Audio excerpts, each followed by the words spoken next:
Hello दोस्तों, आज की वीडियो में हम बात करेंगे राहुल गांधी ने जो क्लेम किया है वोट चोरी का। तो ये वोट चोरी क्या है, क्या ये सच है या नहीं, इन सभी के बारे में आज हम बात करेंगे। तो चल क्या रहा है, सबसे पहले हम ये देखेंगे।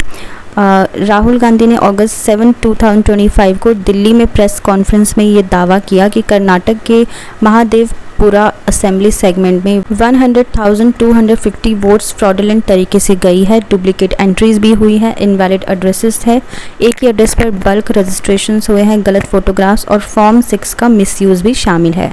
उन्होंने इलेक्शन कमीशन यानी ईसी और बीजेपी पर वोट चोरी में साजिश करने का आरोप लगाया है और डिमांड की है कि डिजिटल वोटर रोल्स जनता के ऑडिट के लिए प्रोवाइड किए जाए। ईसी ने तुरंत प्रतिक्रिया दी। उन्होंने राहुल गांधी को signed declaration under rule 23B registration of electors rules 1960 जमा करने को कहा, जिसमें वोट फ्रॉड के दावों का सबूत हो, वरना अपॉलॉजी देने को बोला गया, लेकिन राहुल गांधी ने अभी तक ये नहीं किया है। कर्नाटक चीफ इलेक्टोरल ऑफिसर ने भी नोटिस भेजा। स्पेशली वोटर शकुन रानी के डुप्लीकेट वोटिंग वाले केस में इन्वेस्टिगेशन में पता चला कि उन्होंने सिर्फ एक बार वोट दिया और जो डॉक्यूमेंट राहुल दिखाते रहे वो पोलिंग ऑफिसर का नहीं था। इस मुद्दे पर कांग्रेस ने वोट चोरी कैंपेन शुरू किया। Website votechori.in missed call initiative public demand for transparency हटा के मार्च भी रखा in front of the EC offices. कुछ कांग्रेस लीडर्स भी उनके साइड में आए। पंजाब पीपीसीसी चीफ अमरिंदर सिंह राजा वार्निंग ने क्लेम्स को इरिफ्यूटेबल बताया और वोट रोल में ह्यूज अंडुलेशंस का जिक्र किया। 1 crore names added in Maharashtra in 4 months, 60 lakh removed in Bihar. Opinion pieces जैसे इंडियन एक्सप्रेस के एडिटोरियल ने बोला है कि जितनी भी इरेगुलरिटीज़ हैं उसका एक हिस्सा सच हो सकता है, बट डायरेक्टली कल्यूजन या इलेक्टोरल थेफ्ट का क्लेम सबूत पे खड़ा नहीं है, क्योंकि यहाँ पे अब कोई भी सबूत नहीं है। ईसी को ट्रांसपेरेंसी के साथ जवाब देना चाहिए। इकोनॉमिक टाइम्स ने इस सिचुएशन को एक फिजाइल मटेरियल जैसा इम्पैक्ट बताया है। ये मुद्दा जल्द से जल्द क्लियर होना ज़रूरी है ताकि डेमोक्रेसी को नुकसान ना पहुँचे।